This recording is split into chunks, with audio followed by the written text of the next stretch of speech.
انسان اس دنیا میں رہتے ہوئے طرح طرح کے کام کرتا ہے، اچھے کام بھی کرتا ہے اور برے کام بھی کرتا ہے، اللہ کو راضی کرنے والے کام بھی کرتا ہے اور اللہ کو ناراض کرنے والے کام بھی کرتا ہے۔ آپ علیہ الصلاۃ والسلام کی سنتوں کے مطابق بھی کرتا ہے اور سنتوں کے خلاف بھی کرتا ہے، خلوص و للہیت کے ساتھ بھی کرتا ہے، ریاکاری، نام و نمود اور لوگوں کو دکھلانے کے لیے بھی کرتا ہے، اعلیٰ درجے کے کام بھی کرتا ہے، متوسط اور گھٹیا درجے کے کام بھی کرتا ہے۔ خلاصہ یہ ہے کہ ایک انسان مقبول اور غیر مقبول دونوں کام کرتا ہے۔ جو کام اللہ کے یہاں مقبول ہوتے ہیں وہ کام بھی کرتا ہے اور جو اللہ کے یہاں مقبول نہیں ہوتے وہ کام بھی کرتا ہے۔ لیکن ایک سچا پکا مسلمان، اس کی ذمہ داری یہ بنتی ہے کہ وہ انہی کاموں کو کرے جو اللہ کے یہاں مقبول ہوتے ہیں اور جو اللہ کے یہاں مردود ہوتے ہیں، مقبول نہیں ہوتے، ان کاموں کو چھوڑ کر زندگی گزارے۔ اب ذہن کے اندر یہ سوال آتا ہے کہ کیسے معلوم ہوگا کہ ہمارا یہ عمل، ہمارا یہ کام اللہ کے یہاں مقبول ہے اور یہ والا عمل اللہ کے یہاں مقبول نہیں ہے؟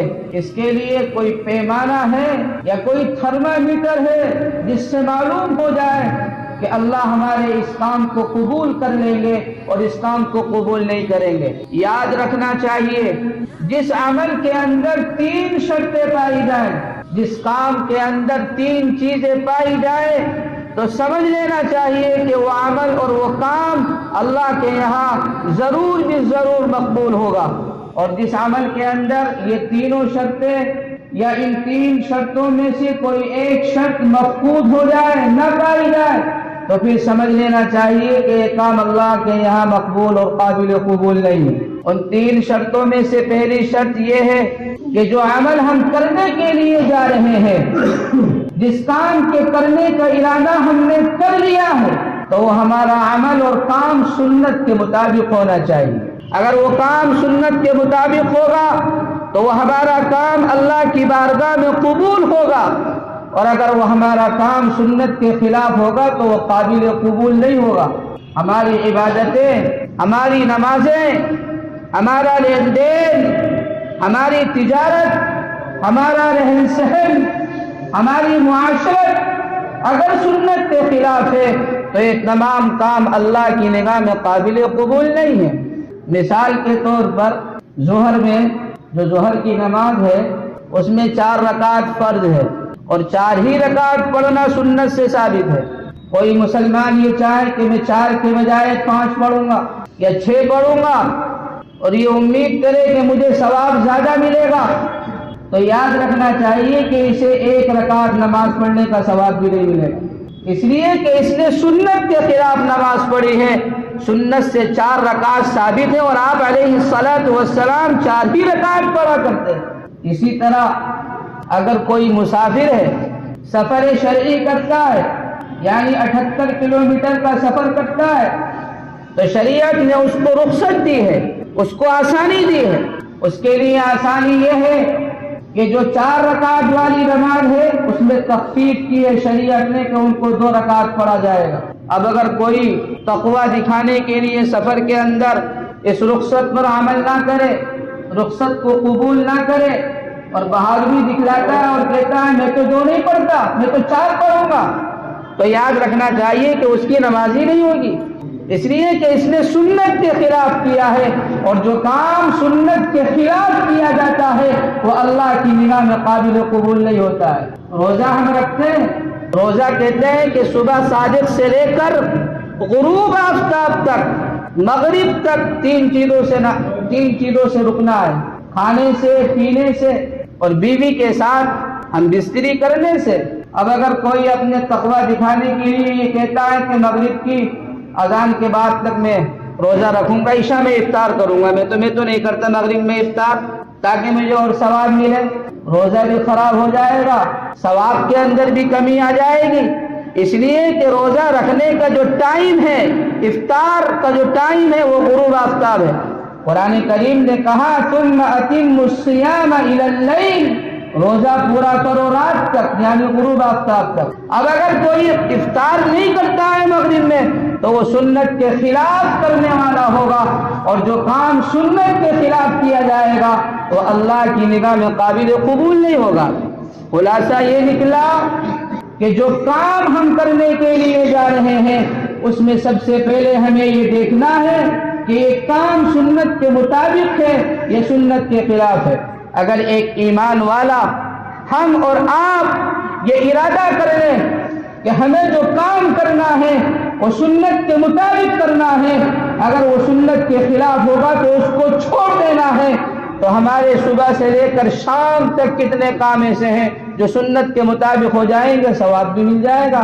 معمولی سے معمولی عمل اگر سنت کے مطابق کیا جاتا ہے زندگی کے اندر اطمینان اور سکون بھی پیدا ہوتا ہے، آپ علیہ الصلاۃ والسلام سے تعلق بھی پیدا ہوتا ہے اور ثواب بھی زیادہ ملتا ہے۔ بیت الخلاء ہم جاتے ہیں ٹوائلٹ، اگر اس طریقے کو اختیار کریں جو طریقہ سنت کا ہے، سنت کے مطابق ہے، اور جو طریقہ آپ علیہ الصلاۃ والسلام نے بتایا ہے، اور وہ یہ ہے کہ جب بیت الخلاء جاؤ تو بایاں پیر داخل کرو، دعا پڑھو، اور جب نکلو تو پہلے دایاں پیر باہر نکالو اور اس کی بھی دعا پڑھو۔ تمہارا یہ عمل اللہ کی نگاہ میں قابل قبول ہوگا اور اس پر بھی ثواب دیا جائے گا۔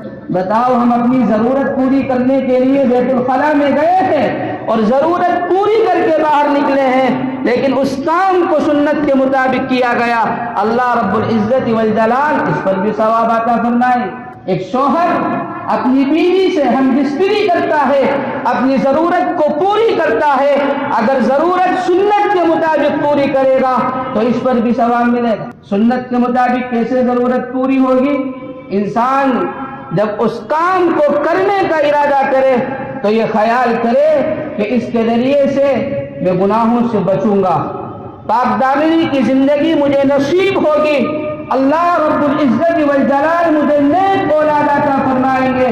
تو یاد رکھیے اس کا یہ طریقہ سنت کے مطابق ہوگا اور اس سے ضرورت پوری کرنے پر اللہ ثواب بھی عطا فرمائیں گے۔ حدیث میں آتا ہے کہ اگر اس ضرورت کو پوری کرتے ہوئے سنت کا اہتمام نہ کیا جائے اور دعا نہ پڑھی جائے جو دعا منقول ہے اس سلسلے میں اس موقع پر، تو حدیث میں آتا ہے کہ شیطان بھی اپنا اثر دکھاتا ہے، اور پھر وہ اثر کہاں دکھتا ہے؟ بچوں میں دکھتا ہے۔ بچہ شریر پیدا ہوتا ہے، بددین پیدا ہوتا ہے، پریشان کرنے والا پیدا ہوتا ہے۔ یہی وجہ ہے جو آج نئی نسل پیدا ہو رہی ہے ان میں اثر دکھائی دیتا ہے، کیونکہ ہمارے نوجوانوں کو دعائیں یاد ہی نہیں ہے۔ ہم جب نکاح پڑھانے کے لیے جاتے ہیں ان سے پوچھتے ہیں دعا یاد ہے؟ یاد کی ہے؟ بیوی سے ملاقات کے وقت کیا دعا پڑھی جاتی ہے؟ تو کہتے ہیں یاد نہیں، بسم اللہ الرحمن الرحیم پڑھ لیں گے۔ اس موقع پر بسم اللہ الرحمن الرحیم دعا منقول نہیں ہے، بلکہ دوسری دعا ہے جو ہمیں یاد کرنا چاہیے۔ جب بھی ہم بیوی سے ملیں اس دعا کا اہتمام کرنا چاہیے۔ میرے بھائیوں، ہم جو بھی کام کرنے کا ارادہ کریں تو یہ دیکھنا چاہیے کہ یہ کام سنت کے مطابق ہے یا نہیں، اور ہماری ذمہ داری بنتی ہے کہ سنتوں پر عمل کرنے والے بنے۔ اگر ہم سنتوں پر عمل نہیں کریں گے تو کون کرے گا؟ یہ بتائیے۔ غیر مسلم کریں گے، یہود و نصارہ کریں گے، دنیا میں کہیں اور کے لوگ کریں گے جو مسلمان نہ ہوں؟ ہم مسلمان ہیں اس لیے کہ آپ علیہ الصلاۃ والسلام کی باتوں کو مانیں، سنتوں پر عمل کرنا ایک ایمان والے کی ذمہ داری بنتی ہے۔ اللہ اس کو زندگی میں نور عطا فرماتے ہیں، اطمینان اور سکون کی زندگی نصیب ہوتی ہے۔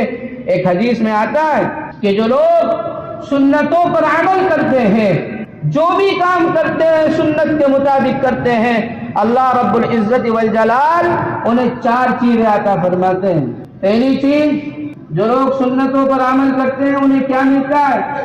پہلی چیز یہ ملتی ہے کہ نیک لوگوں کے دلوں میں اس کی عزت اللہ ڈال دیتے ہیں، متقی لوگ اس کی عزت کرتے ہیں، صلحاء نیک لوگ اس کی عزت کرنے والے ہوتے ہیں، اس سے محبت کرنے والے ہوتے ہیں۔ اور دوسری چیز یہ ملتی ہے کہ جو لوگ فاجر ہیں، جو لوگ گناہگار ہیں، ان گنہگاروں کے دلوں میں اس سنت پر عمل کرنے والے کا رعب اور خوف اور ڈر ڈال دیا جاتا ہے، ڈرنے لگتے ہیں فاجر لوگ اس سے، گنہگار لوگ ایک سنت پر عمل کرنے والے سے ڈرتے ہیں۔ اور تیسری چیز جو ہم سب کو چاہیے رزق کے اندر اللہ برکت عطا فرماتے ہیں، رزق کے اندر اضافہ ہوتا ہے، ایسی جگہ سے اللہ رزق عطا فرماتا ہے کہ ہم اس کا وہم و گمان بھی نہیں کر سکتے ہیں۔ اور چوتھی چیز، دین کے اندر پختگی نصیب ہوتا ہے، ایمان مضبوط ہوتا ہے۔ اس لیے سنتوں پر عمل کرنے کی کوشش کرنا چاہیے، اور جو بھی کام ہم کرنے کے لیے جا رہے ہیں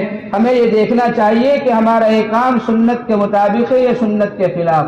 تو میں یہ بیان کر رہا تھا کہ جو بھی ہم کام کریں اس کے مقبول ہونے کی اور اللہ کی بارگاہ میں قبول ہونے کی پہچان یہ بتائی گئی ہے کہ وہ کام سنت کے مطابق ہو۔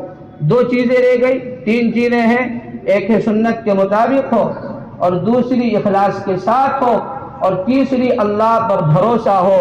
ان دونوں باتوں کی وضاحت انشاءاللہ آئندہ جمعے میں کریں گے۔